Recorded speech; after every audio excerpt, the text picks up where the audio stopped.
नमस्कार, आप देख रहे हैं सी न्यूज़ भारत और मैं हूं ऋषभ सक्सेना। खबर डोंबिवली से है, जहां कल्याण डोंबिवली मनपा क्षेत्र में 65 इमारतों को गिराने का आदेश बॉम्बे हाईकोर्ट ने दिया है, जिससे करीब 6000 से ज़्यादा परिवार बेघर होने वाले हैं।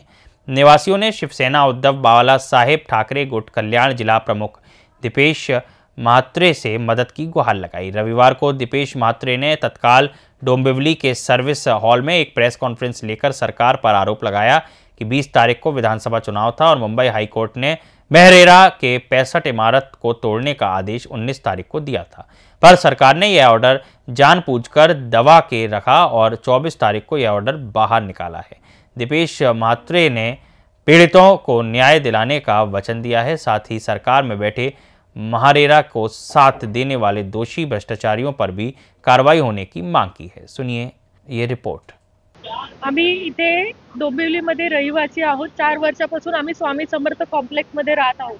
आज आमचे 60 कुटुंब या बिल्डिंगमध्ये इमारतीमध्ये राहत आहे। या बिल्डिंगला उभी राहून आता 4 ते 5 वर्ष झालेले आहेत। आम्हाला स्वतः सगळे रहिवाशांना तिथे 4 वर्ष झालेले आहेत। आज ही बैठक झाली आहे आमच्यासाठी की आम्हाला न्याय मिळवून देण्यात यावा।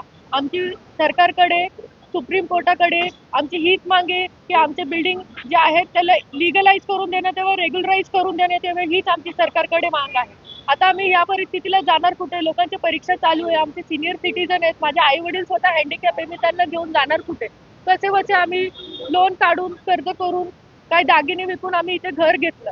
आता आम्ही हे घर खाली करणार नाही। आम्हाला न्याय मिळवून देण्यात यावा, आमच्या बिल्डिंगला रेग्युलराइज करून देण्यात यावा। प्रशासन एवढे दिवस का झोपले होते? ते लोक एवढे दिवसांनी का आलेत? आणि तुम्ही आम्हाला थ्रेट करून काय मिळणार आहे? तुम्हाला तोडायचीच आहे, तेव्हा तुम्ही का नाही तोडली? जेव्हा बिल्डिंग उभी करत होते तेव्हा का नाही तोडली? ही का आता बिल्डिंग बांधली आहे का? 1 वर्ष झाले, 2 वर्ष झाले, 4-5 वर्षापासून तुम्ही का झोपले होते? तुम्ही आमचं रजिस्ट्रेशन केलं, तुम्ही आमचे बँकचे लोन पास करून दिले, आम्हाला खोटे कागदपत्र दाखवून आम्हाला फसवणूक केली, ह्याच्यात सगळे मिळालेले। त्यांच्यावरती कारवाई करा ना। आम्ही विक्टिम आहे, आम्हाला तुम्ही का पकडता?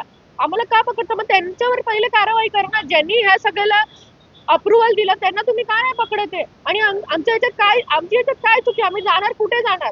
काल रात्री 6:43 ला मला काल बापूराव जाधव रामनगर पोलीस स्टेशन मधून फोन आला होता। मला तिथे बोलवण्यात आलं। मी त्यांना सांगितलं की आम्हाला नाही जमणार आहे, काही वेळ नाही आणि बिल्डिंग मध्ये कोणी नाही। मी सगळ्यांच्या घरोघरी गेले, कोणी अवेलेबल नव्हतं, सगळे कामाला गेलेले। आमची या एका आठवड्यात त्या लोकांनी 4 खाडे करायला लावले। दर आठवड्याला आम्हाला पोलीस स्टेशनला बोलवतात, ते 2 अल्टरनेटिव्ह दिवस ते बोलवतात, ते सॅटर्डेला बोलवलं, वेडनेसडेला बोलवलं, परत काल रात्री 7:30 वाजता पोलीस घरी येऊन आम्हाला घेऊन गेले। पोलीस घरी येऊन आम्हाला थ्रेटनिंग केलं, पूर्ण रूम मध्ये बसवलं। तिथे 3 पोलीस ऑफिसर बसलेले, केडीएमसीचे माणसं बसले। त्यांनी बोलले तुम्हाला आम्ही वेळ दिला, तुम्हाला सगळं दिलं, आता आम्ही ह्याच्या पुढे थांबणार नाही, तुम्ही व्हेंटिलेटरवर जगताय। एवढे शब्द त्यांनी आमच्यावर उच्चारले की तुम्ही व्हेंटिलेटरवर जगता, हे ठार मरणारच आहेत, मग आम्ही मारून टाका आम्हाला। आम्हाला सांगितले की मंगळवारी येणार म्हणजे येणार। 110% ते लोक आमच्या बिल्डिंगला वार करणारच आहेत असे ते बोलले। काय भूमिका? आम्ही आत्महत्या करणार, बस। आमची जर बिल्डिंग तोडली तर आम्ही आत्महत्या करणार। कारण ते काय बोलले की तुम्ही जर घरात कुलूप लावून जरी बसले असेल ना तर आम्ही कुलूप तोडून आतमध्ये येऊ। ठीक आहे, तुम्ही येता, आम्हाला सगळं मारून टाका। बिल्डिंग 6व्या माळ्यावरती मी राहते, 7व्या माळ्यापासून ते लोक तोडायला चालू करणार। आम्ही सगळं आधीच माझ्या आई वडिलांना धक्का बसले। माझे आई वडील हँडिकॅप आहे, माझे वडील हार्ट पेशंट आहे, माझी आई हँडिकॅप आहे। मी कसं तरी माझं घर चालवते, लोन फेडते। जर ह्या लोकांनी आमच्या बिल्डिंग वरती 18 तारखेला कारवाई केली तर आम्ही बिल्डिंगवाले लोक आम्ही आत्महत्या करणार नाही। ह्याला जबाबदार फक्त आणि फक्त प्रशासनच आहे। माझं नाव भाग्यश्री कांबळे आहे। 2022 मध्ये आम्ही साई समर्थ कॉम्प्लेक्समध्ये राहतो। आम्हाला नोटीस आलेली आहे 1 मंथ आधी। नोटीस येऊन मग त्यानंतर स्टे ऑर्डर पण मिळालेला आणि त्यानंतर पुन्हा आता आम्हाला हर 1 दिवस आड करून आम्हाला पोलीस स्टेशन मधून फोन येत आहेत, म्हणतायत की 2 दिवसात रूम खाली करा। आम्ही हे जे रूम घेतले आम्ही सगळे डॉक्युमेंट क्लिअर करूनच घेतलेले। आता जर महारेरा तुम्ही म्हणता तर मग महारेराचं डॉक्युमेंट पण तर आहे ना अपलोडेड, आणि तुम्ही म्हणतात की आमचीच चुकी आहे। सगळ्यामध्ये दोषी तर आम्हीच आहे। लोन वगैरे आम्हाला खूप आता पुढे त्रास होणार आहे ह्या कारणामुळे आहे, तर मग बाकी कोणच आलं नाही आतापर्यंत आमच्यासोबत उभा राहायला। मेरा नाम सूर्यभान गुप्ता है। मैं साई समर्थ कॉम्प्लेक्स ऐरेगांव तावड़ेपाड़ा में रहता हूँ। तो अभी क्या है, डेली हम लोगों के बिल्डिंग में पुलिस आके ना डेली परेशान कर रही है। केडीएमसी वाले ने परेशान कर रहे हैं डेली आके कि बिल्डिंग में तोड़ूंगा, खाली करो। अभी हम लोग तो पूरा पेमेंट दिए हैं, पैसा दिए हैं, लोन हुआ है, बैंक से सब हर चीज़ प्रोसेस हुआ है, तब वो लोग कहाँ 3 साल 4 साल बिल्डिंग बनने में टाइम लगा। तब वो लोग कहाँ थे? केडीएमसी पुलिस कहाँ थी जब बनने दिया? क्यों बनने दिया? हम लोग ने पूरा रजिस्ट्री कराया है। प्रधानमंत्री आवास योजना का 2,68,000 रुपये मुझे वो भी आया है। तो अभी हम लोगों की गलती कहाँ है? अब मेरे भाई है, मेरे भाई की 3-3 लड़की शादी करने की एज हो गई है। अभी हम लोग कहीं जाने के लिए कुछ समर्थ नहीं है, मतलब एकदम बर्बाद हो चुके हैं, पूरी जिंदगी का तबाही लगा क्या है। लगता है जो अभी सरकार है वो आपके साथ है या आपके खिलाफ है? भाई हम लोगों के साथ में होती तो अभी हम लोग का काम नहीं होता। हम लोगों को रोज पुलिस परेशान करती। डेली पुलिस आती है, मेरी भाभी रहती है, डेली आके तुम रूम खाली करो, पेपर साइन करो, कल पुलिस चौकी में बुला के साइन करो, जबरदस्ती साइन करा रहे हैं।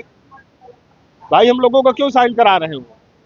बिल्डर से मिलो ना, आप जो प्रॉपर्टी बनाया है उससे मिलो आप लोग ना। हम लोग ने पैसा दे के रह रहे हैं ना भाई। आमच्या पक्षाचे प्रमुख माननीय उद्धव बाळासाहेब ठाकरे यांचा काल आम्हा सर्व पदाधिकाऱ्यांना दूरध्वनी आला होता की या ज्या 65 इमारतींचा विषय आहे याच्यातली काही लोक उद्धवजींना भेटण्यासाठी गेली होती आणि या 65 इमारतींमध्ये राहणारे जे 3,500-4 हजार रहिवासी आहेत यांच्या आज यांच्या डोक्यावरती टांगती तलवार आहे कारवाईची आणि या रहिवाशांचा कुठलाही दोष नसताना आज यांच्यावर कारवाई होते। याच्यासाठी उद्धव बाळासाहेब ठाकरे आमच्या पक्षप्रमुखांनी आम्हाला या लोकांच्या पाठीशी खंबीरपणे उभं राहण्यासाठी सांगितलेलं आहे आणि त्याची ही सुरुवात म्हणून आजची ही पत्रकार परिषद आहे। आम्ही आज सर्व पदाधिकारी पक्षाचे इथे उपस्थित आहे। ज्या लोकांनी यांची फसवणूक केली त्यांच्यावर कोणतीही कारवाई न करता ज्या लोकांची फसवणूक झाली आहे त्या रहिवाशांवर आज कारवाई होते आणि 10वी-12वीच्या परीक्षा सुरू असताना या अशा पद्धतीची कारवाई करावी हे प्रशासनाचं दुर्दैव आहे। याच्यामध्ये प्रशासकीय अधिकारी जे इन्व्हॉल्ड आहेत, ज्यांनी रेराचे खोटे पेपर बनवले त्यांच्यावर कुठलीही कारवाई नाही, ज्यांनी खोटे रजिस्ट्रेशन केले त्यांच्यावर कुठलीही कारवाई नाही। याच्यात इथल्या स्थानिक नेत्यांचा त्यांच्यावरती डोक्यावरती वरदहस्त आहे म्हणून त्यांच्यावर कुठलीही कारवाई केली जात नाही। आज एक रजिस्ट्रेशन करायसाठी 3.5 लाख 2-2 लाख रुपये घेतले जातात। हे कुठे रजिस्ट्रेशन होतात कसे? आणि याच्यासाठी तुम्हाला मला फक्त एवढंच सांगायचं आहे की या रहिवाशांच्या पाठीशी शिवसेना उद्धव बाळासाहेब ठाकरे खंबीरपणे पक्ष उभा राहील आणि या लोकांवर कुठलीही कारवाई होऊ नये त्यासाठी जी रस्त्यावरची लढाई असेल तीही आम्ही लढू, त्याचबरोबर न्यायालयीन लढाई देखील आम्ही लढू आणि उद्या आमचे महापालिकेचे आयुक्त आहेत त्यांची देखील आम्ही या विषयासाठी सर्व पदाधिकारी भेटू। आमच्या पक्षाचे नेते आदित्य ठाकरे साहेब हे वेळ घेणार आहेत मुख्यमंत्र्यांची आणि या विषयासाठी आम्ही मुख्यमंत्र्यांची देखील भेट येत्या काळामध्ये घेणार। बघा या लोकांच्या पाठीशी उभं खंबीरपणे राहण्याचा निर्णय आम्ही पक्षाने आमचा घेतलेला आहे आणि कुठलीही जेव्हा कारवाई होईल त्याला सामोरं जाण्यासाठी आम्ही सगळे तयार आहोत। शेवटी आमचा पक्ष नागरिकांसाठी आहे आणि नागरिकांवर अशी जर कारवाई होत असेल तर आम्ही पक्ष म्हणून या नागरिकांच्या पाठीशी जिथे जिथे कारवाई होईल तिथे आम्हाला बोलवलं जाईल, तिथे आम्ही या लोकांच्या पाठीशी डॉक्युमेंट जे बघा रेराचे डॉक्युमेंट्स ज्यांनी बनवले, ज्यांनी महापालिकेचे खोटे स्टॅम्प बनवले, ज्यांनी रेराचे कागदपत्र खोटे बनवले, ज्यांनी खोटे रजिस्ट्रेशन केले, या केसमध्ये अशा एकाही व्यक्तीला अजूनपर्यंत अटक झालेली नाही किंवा कारवाई झालेली नाही किंवा त्यांनी बनवलेले खोटे स्टॅम्प अजून जमा केलेले नाही। म्हणजे तुम्ही विचार करा याच्यामध्ये ही कारवाई फक्त दाखवण्यासाठी केली जाते का? हा आमचा प्रश्न आहे आणि प्रशासनाला आमचं एवढंच म्हणणं आहे की तुम्ही ज्यांनी फसवणूक केली त्यांच्यावर सोडून ज्यांची फसवणूक झाली त्यांच्यावर कारवाई करा। हा मुद्दा बोलू। 65 बिल्डर आहे बघा, ह्या 65 बिल्डरांचा तर मोठा जोक आहे। त्या बिल्डिंगमध्ये काम करणारा लेबर, त्या बिल्डिंगमध्ये काम करणारे इलेक्ट्रिशियन अशा नावाने त्या 65 लोकांची लिस्ट आहे। मी ती तुमच्याकडे आज देईल, माझ्याकडे ती डॉक्युमेंटमध्ये आहे। पण ज्या अधिकाऱ्यांनी याचा मागे तपास केला होता त्याच अधिकाऱ्यांनी सांगितलं की याच्यामध्ये एकही बिल्डर नाही। तुम्ही जर त्यांची पार्श्वभूमी तपासली तर तो लेबर आहे किंवा तो तिथला इलेक्ट्रिशियन आहे किंवा तो तिथला प्लंबर आहे, यांच्या नावावरती या बिल्डिंग रजिस्टर्ड आहे। म्हणून माझी एवढीच विनंती आहे की हे सगळं रॅकेट ओपन झालं पाहिजे। या लोकांवर ज्यांच्यावर अन्याय झालाय त्यांच्यावरचा अन्याय दूर झाला पाहिजे एवढीच आमची मागणी आहे। याच्यातल्या जवळजवळ 40% जे बिल्डर जे फ्लॅट धारक आहेत त्यांना पंतप्रधान आवास योजनेचे देखील पैसे मिळाले। ह्याचा मुद्दा कोणीच मांडला नाही आजपर्यंत।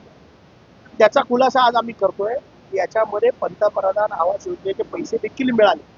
म्हणून पंतप्रधान आवास योजनेतील जे अधिकारी आहेत ते या जे खोटं ज्यांनी पेपर सादर केले त्यांच्यावर गुन्हे दाखल करणार आहेत का? ज्या बँकांनी लोन दिला त्यांच्यावरती कारवाई होणार आहे का? SBI, HDFC, कोटक अशा मोठ्या बँका याच्यामध्ये इन्व्हॉल्ड आहेत, त्यांचे अधिकारी याच्यामध्ये इन्व्हॉल्ड आहेत, त्यांच्यावर कुठली कारवाई होणार आहे का? कारवाई फक्त नागरिकांवर, हा कुठला न्याय? नाही, तुम्ही बघा ना, रजिस्ट्रेशन ऑफिसमध्ये या लोकांनी जाऊन रजिस्ट्रेशन केलेलं आहे, याचा अर्थ त्यांच्याकडे डॉक्युमेंट्स होते, म्हणजे खोटे रजिस्ट्रेशन झालेत ना, जे रजिस्ट्रार आहेत त्यांच्यावर पण कारवाई व्हायला पाहिजे. ज्यांनी खोटे रजिस्ट्रेशन केले 3-3 लाख रुपये घेऊन रजिस्ट्रेशन करतात. माझं एवढंच म्हणणं आहे की या सगळ्या मुद्द्यांवरती आम्ही प्रशासनाला धारेवर धरणार आहे आणि या नागरिकांच्या बाजूने खंबीरपणे उभा राहू. तुम्ही मग ते इथल्या राजकीय नेते आहेत जे डोंबिवलीतले, त्यांच्या मागे पुढे फिरत असतात, कधी त्याची चौकशी त्याची व्हायला पाहिजे आणि ते पण खुलासा आम्ही पुढच्या पत्रकार परिषद करू. डोंबिवली से सी न्यूज संवाददाता दीपक मोरे की रिपोर्ट। वहीं रहीवासियों का कहना है कि हमने लाखों रुपए का कर्ज लिया, राष्ट्रीयकृत बैंकों ने हमें घर खरीदने के लिए कर्ज दिया, प्रधानमंत्री आवास योजना का लाभ दिया, मनपा को टैक्स का भुगतान किया, अब हमारी इमारतों को अनाधिकृत घोषित करके हमें सड़क पर लाने की कोशिश की जा रही है। दूसरी तरफ हमारे साथ धोखाधड़ी करने वाला बिल्डर खुलेआम घूम रहा है। यहाँ के निवासियों ने सरकार से न्याय की गुहार लगाई है। देखिए ये खास रिपोर्ट। फिलहाल इस रिपोर्ट में इतना ही। देश और दुनिया की तमाम खबरों के लिए आप देखते रहिए सी न्यूज़ भारत।